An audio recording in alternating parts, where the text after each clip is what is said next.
solve large, intractable problems. It's a new venture altogether. Your brain is a wild horse there. Because remember, writing is not a team sport. You are not selling horse carriages when there are cars.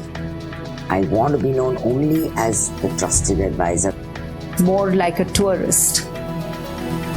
Play to Potential podcast.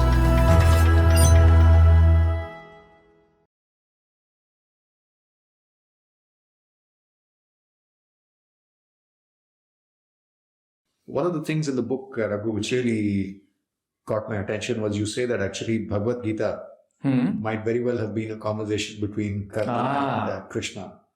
And the fact that it didn't happen was a lost opportunity. Karna possibly did not even see that as an opportunity. And eventually it ended up being a conversation between Arjuna and Krishna. That's right. So do you want to expand on that? How, just the implication of that insight in daily life, you know, what, if you want to sort of... Yeah, sure.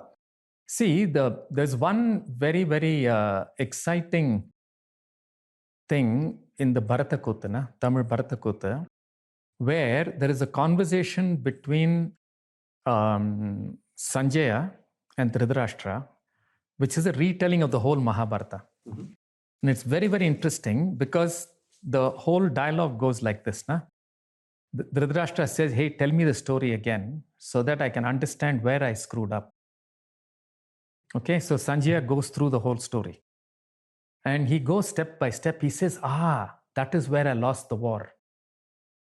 Yeah, he goes through this thing of his son having, been envious. Mm-hmm. And he comes and talks to Dhritarashtra from that envy. He says, I lost the war then. Mm-hmm. And like that, he goes through step by step. Each step where if the Kaurava side had responded differently, there would have been no war. Mm. Now, if you look at the character of Karna, he's a Pandava, right? But abandoned, and he holds deep, deep wounds, right? Of orphanhood, of honor, and things like this. And there are many stories that tell you how he's actually a greater warrior than Arjuna in many ways, right? He's much more capable, right? But there is this deep anger and angst and hurt in him apart from his other greatness. And if you look at many situations, you'll see that people with tremendous capability, but with a deep wound, have used all their capability in vengefulness, or in some way to keep compensating for the hurt, never healing the hurt. Right? Now, if Karna, who is very, he's very alive today, okay? Every person with a grouse about us and them is a Karna. Yeah, every person who feels deprived or denied or discriminated against is a Karna. Right? And these are people with lot of ability, lot of capability, whom society has said, because you're not of certain pedigree, your beauty and your capability will not be honored. Right? And almost every crisis today, you can trace it back to this kind of a violation of human beings, right? So if I can have a conversation with this hurt psyche and help this psyche heal and say, I will move from using my power for retribution, using my power for, some vengefulness, to looking at how to build a beautiful world.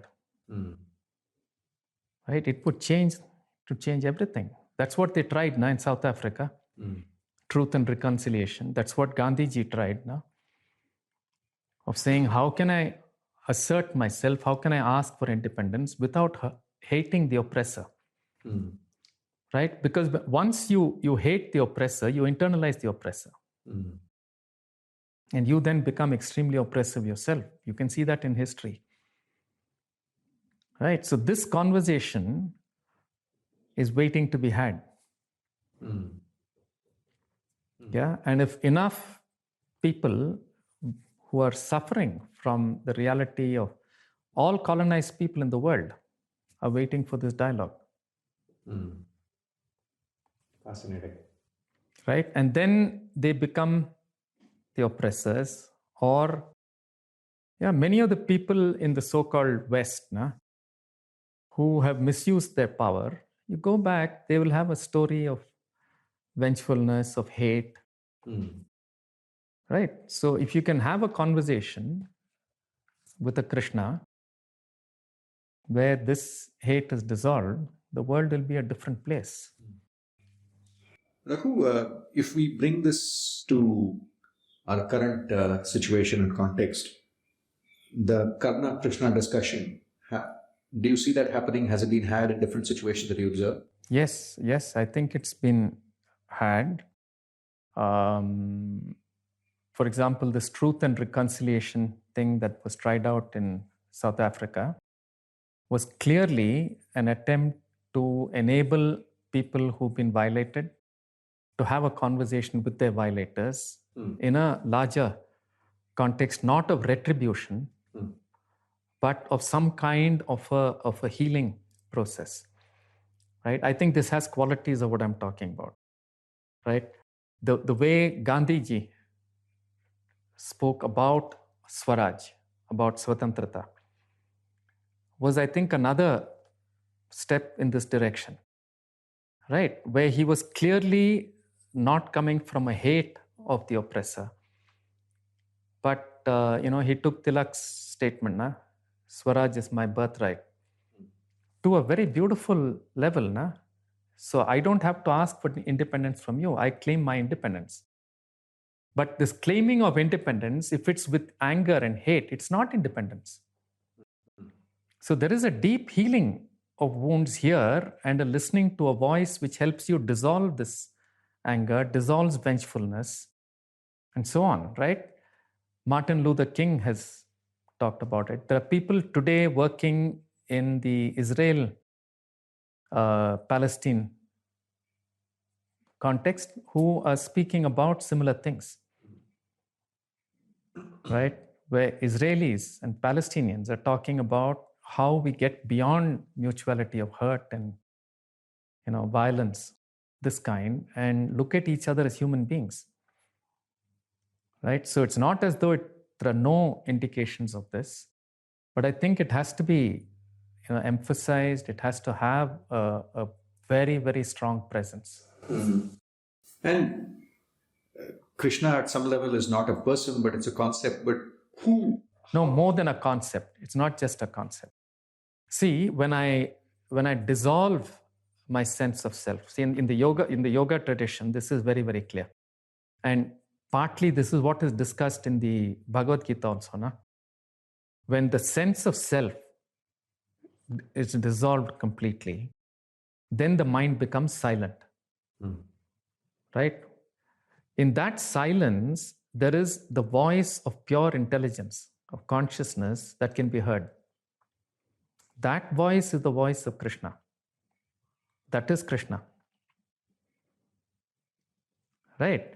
Now, it is portrayed in a human form for the dramatic thing and to build up that whole context and so on. And also now, if you look at the Indian context, all the gods grow with you. Right? So Krishna initially will be shown as this little guy who loves butter, and so the child can relate to this. But you're also told that these are the Kalyana Gunas. Now, these are all the most beautiful qualities of this child. Then he becomes an adolescent, right? And then he becomes a young person.